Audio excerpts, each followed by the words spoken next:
好，来乡亲啊，继续来看，咱有一台金的游轮，昨下晡航行伫个金门乌沙角的外海，讲船咧行，有离开台湾限制水域，偏向着中国地区，结果中国的海警竟然爬起伫咱的船顶来检查。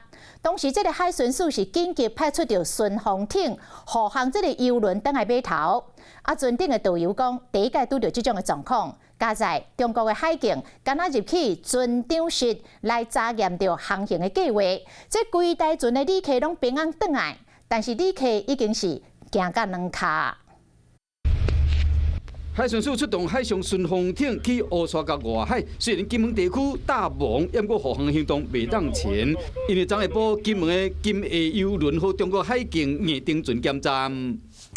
船顶游客向外头一个看，这群人身穿红甲，乃写中国海警4个简体字。游览拄着这款情形，伫海上行行半点钟。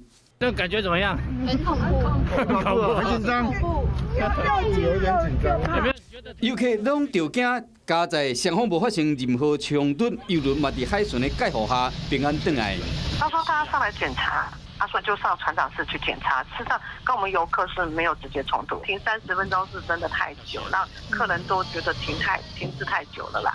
和中国海警登船检查，大家人拢是头一摆拄到。昨下晡3点外，金的游轮初日号载游客为水头码头出发，西金门海域往南经过大胆甲二胆岛。